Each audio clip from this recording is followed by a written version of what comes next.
روي عن أبي هريرة رضي الله عنه أنه قال رسول الله صلى الله عليه وسلم: إذا قلت لصاحبك يوم الجمعة أنصت والإمام يخطب فقد لغوت. أنصتوا واسمعوا وأطيعوا رحمكم الله. أنصتوا واسمعوا وأطيعوا رحمكم الله. أنصتوا واسمعوا وأطيعوا رحمكم الله.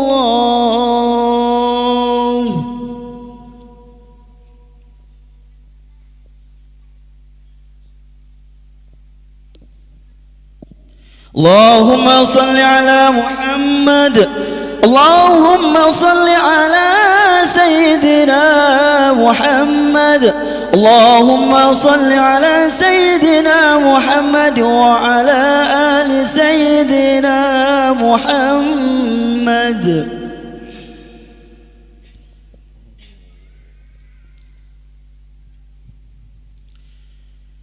السلام عليكم ورحمة الله وبركاته.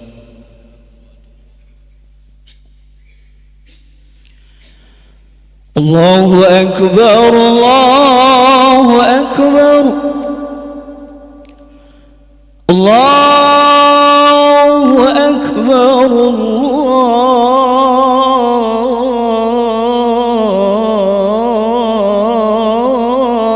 الله أكبر.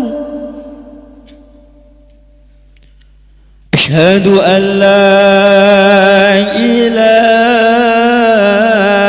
إلا الله.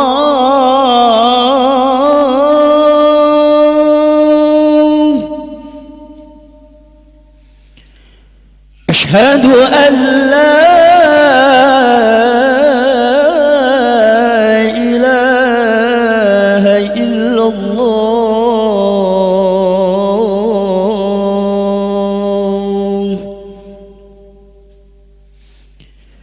أشهد أن محمد رسول الله.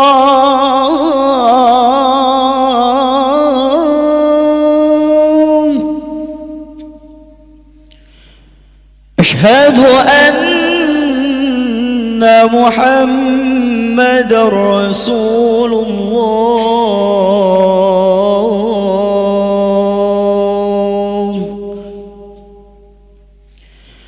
حي على الصلاة.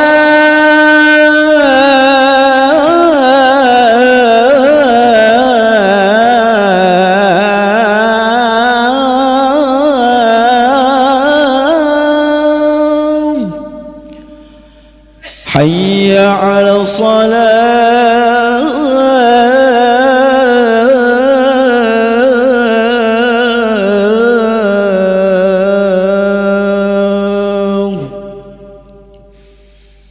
حي على الفلاح.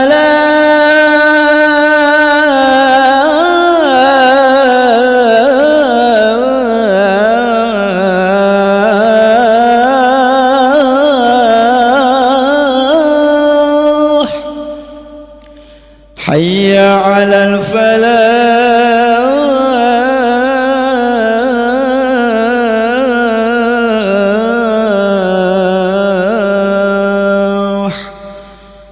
الله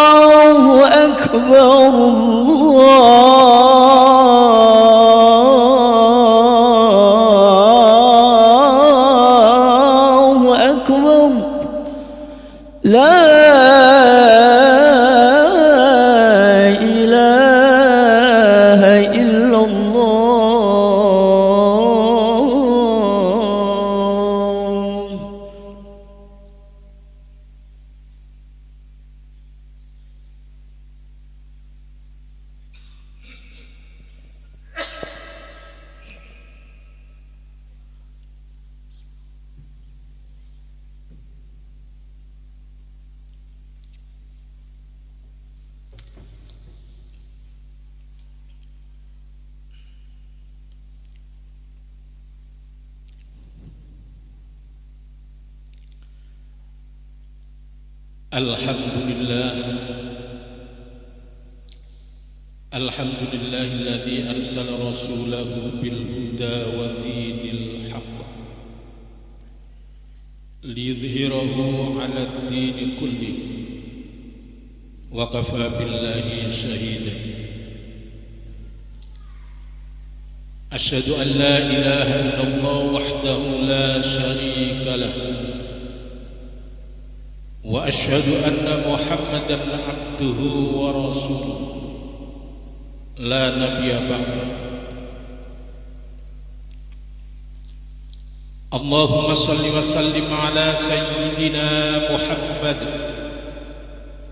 wa ala alihi wa ashabihi wattabi'in wa man tabi'ahum bi ihsanin ila yaumiddin. Amma ba'd. Faya ibadallah, usikum wa nafsi bitaqwallah, fattaqullaha mastata'tum, faqad fazal muttaqun. Wa qala Allah ta'ala fi kitabihil karim, a'udzu billahi minasy syaithanir rajim. Ya ayyuhalladzina amanu taqullaha haqqa tuqatih wa la tamutunna illa wa antum muslimun. Hadirin jamaah Jumat rahimakumullah, marilah kita bersama-sama memanjatkan puji syukur kehadirat Allah Subhanahu wa taala atas segala kenikmatan yang telah Allah berikan kepada kita, dan marilah kita tingkatkan kualitas ketakwaan kita kepada Allah, menjalankan apa yang telah diperintahkan oleh Allah dan menjauhi larangan-larangannya. A'udzu billahi minasy syaithanir rajim. Innahu min Sulaimana wa innahu bismillahirrahmanirrahim. Alla ta'lu alayya wa atuni muslimin. Ini sebuah kisah tentang kerajaan Sabah, dipimpin seorang ratu bernama Balqis. Beliau mendapatkan sepucuk surat dari Raja Sulaiman. Surat itu diawali dengan kalimat Bismillahirrahmanirrahim, dan sang ratu diharap datang kepada Nabi Sulaiman dengan sikap yang rendah hati, patuh, dan tidak memperlihatkan gaya kesombongan. Kemudian sang ratu bergegas mengumpulkan para pembesar-pembesar kerajaan, dan beliau berkata, qalat ya ayyuhal mala'uftuni fi amri ma kuntu qati'atan amran hatta tashhadun. Wahai para pembesar, beri aku pertimbangan dalam perkaraku ini. Aku tidak pernah memutuskan suatu perkara sebelum kalian semua hadir dalam majelisku. Balqis adalah sosok pemimpin yang berwibawa dan dicintai rakyatnya. Beliau selalu mendengarkan aspirasi dan pendapat orang lain, dan ketika muncul masalah seperti ini, beliau tidak lupa melibatkan para pembesar-pembesarnya untuk ikut bermusyawarah. Inilah di antara ciri seorang pemimpin yang arif dan bijak. Kemudian, apa pendapat para pembesar kerajaan Sabah? Qalu nahnu ulu quwwatin wa ulu ba'sin syadidin wal amru ilaiki fanzuri madza ta'murin. Kita adalah orang-orang yang memiliki kekuatan dan keberanian yang luar biasa dalam hal peperangan, dan keputusan berada di tanganmu wahai ratu. Maka pertimbangkanlah apa yang akan engkau perintahkan. Menurut para pembesar kerajaan, Raja Sulaiman dianggap hendak mengusik kedaulatan negeri Sabah, dan sepertinya mereka memilih jalan perang karena mereka yakin dengan kekuatan dan kemampuan militer yang mereka miliki. Tapi sang ratu punya pandangan berbeda. Disinilah Hadratus Syekh Hasyim Asy'ari menasbihkan dengan perintah jihad. Ilat ayat ini dianggap cukup sebagai dalil kemaslahatan. Persis 22 Oktober 1945 muncul fatwa tentang kewajiban berjihad melawan dan mengusir penjajah, dikenal dengan istilah resolusi jihad. Dan alhamdulillah, akhirnya Indonesia benar-benar merdeka. Hadirin rahimakumullah, sudah 80 tahun lebih Indonesia merdeka. Akan tetapi seringkali muncul pertanyaan, apakah kita ini benar-benar sudah merdeka? Apakah kita sudah benar-benar bebas dari penjajah? Dan apakah di tahun 2045, 19 tahun yang akan datang, Indonesia emas bisa terrealisasi? Padahal sampai saat ini ketimpangan sosial masih terjadi di mana-mana. Dulu kita dijajah oleh orang-orang asing, Portugis, Belanda, Inggris dan Jepang. Tapi sekarang sepertinya kita sedang terjajah oleh orang-orang kita sendiri. Orang-orang yang menyalahgunakan kekuasaan. Mereka menindas, memiskinkan dan mencekik kita dengan cara mengkorupsi apa yang menjadi hak-hak kita. Tidak main-main, tidak sekedar jutaan atau miliaran, tapi triliunan. Coba kita bayangkan. Hadirin rahimakumullah,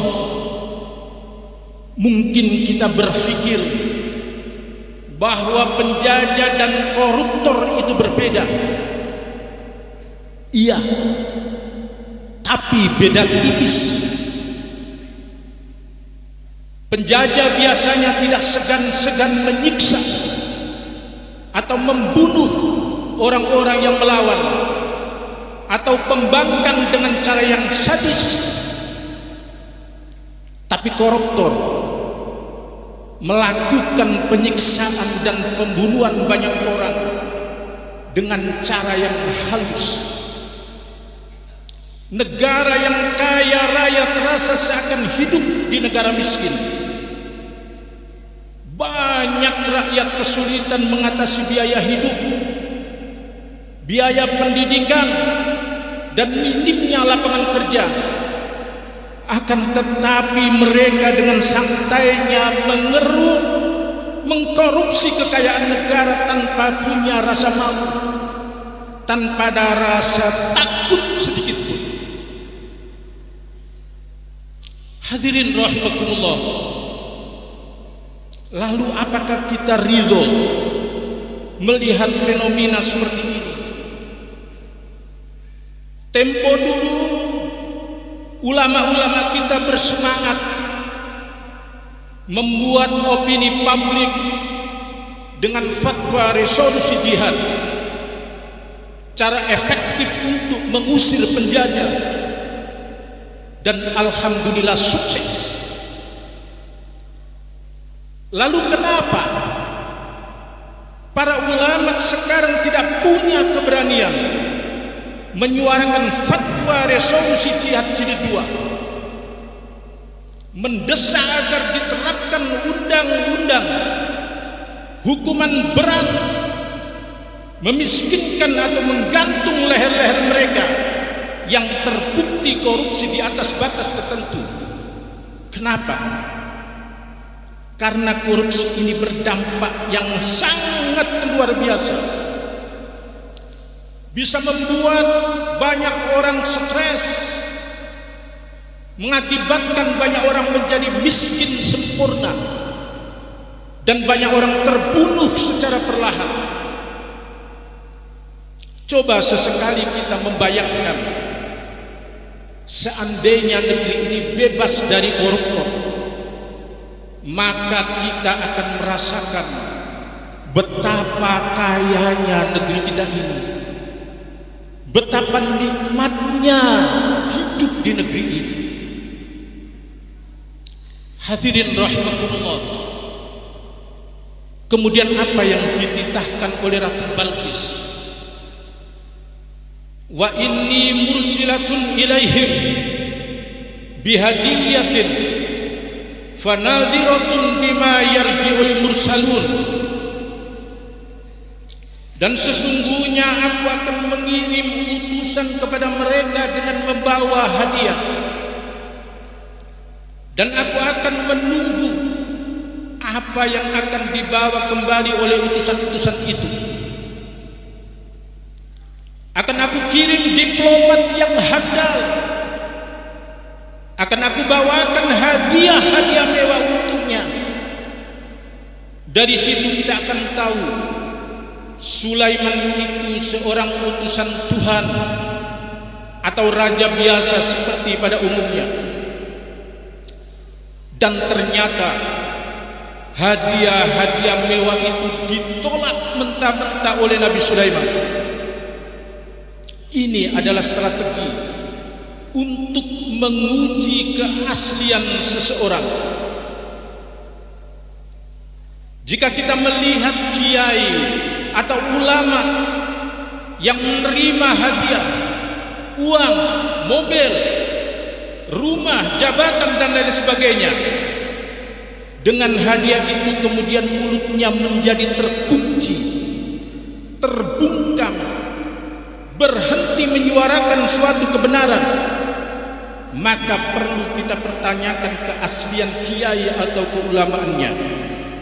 Ini benar-benar cara cerdas yang dilakukan oleh sang Ratu Saba. Barakallahu li wa lakum fil Qur'anil azim, wa nafa'ani wa iyyakum bima fihi minal ayati wa dzikril hakim, wa taqabbalallahu minna wa minkum tilawatahu innahu was-sami'ul basir, wa qur rabbighfir warham wa anta khairur rahimin.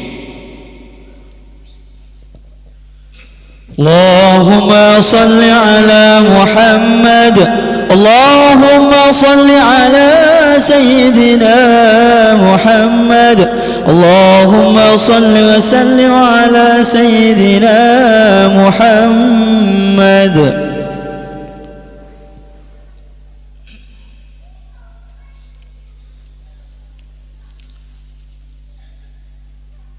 Alhamdulillah hamdan katsiran kama amar. Asyhadu an la ilaha illallah wahdahu la syarika lah, irghaman liman jahada bihi wa kafar. Wa asyhadu anna sayyidana Muhammadan abduhu wa rasuluh sayyidul khalaiqi wal bashar. Allahumma salli wa sallim wa barik ala sayyidina Muhammad wa ala alihi wa ashabihi ajma'in. Amma ba'd. Faya ibadallah, usikum wa nafsi bitaqwallah, faqad fazal muttaqun. Wa qala Allah ta'ala fi kitabihil karim, a'udzu billahi minasy syaithanir rajim. Ya ayyuhalladzina amanu taqullaha haqqa tuqatih wa la tamutunna illa wa antum muslimun. Wa qala aidan, innallaha wa malaikatahu yusalluna 'alan nabi ya ayyuhalladzina amanu sallu 'alaihi wa sallimu taslima. Allahumma salli wa sallim ala sayyidina Muhammad wa ala ali sayyidina Muhammad kama sallaita ala sayyidina Ibrahim wa ala ali sayyidina Ibrahim walhamdulillahi rabbil alamin. Allahumma ighfir lil mu'minina wal mu'minat wal muslimina wal muslimat al ahya'i minhum wal amwat innaka sami'un qaribun mujibud da'wat wa qadiyal hajat. Rabbana ighfir lana wa liwalidayna warhamhuma kama rabbayana shighara. Rabbana hab lana min azwajina wa dhurriyyatina qurrata a'yun waj'alna lil muttaqina imama. Allahumma adfa' عنا الغلاء والوباء والزلازل والمحن وسوء الفتن ما ظهر منها وما بطن عن بلدنا إندونيسيا خاصة وعن سائر بلاد المسلمين عامة يا رب العالمين. ربنا آتنا في الدنيا حسنة وفي الآخرة حسنة وقنا عذاب النار. عباد الله، إن الله يأمر بالعدل والإحسان وإيتاء ذي القربى وينهى عن الفحشاء والمنكر والبغي يعظكم لعلكم تذكرون. فاذكروا الله العظيم يذكركم واسألوا الله من فضله يؤتيكم واشكروه على نعمه يزدكم ولذكر الله أكبر.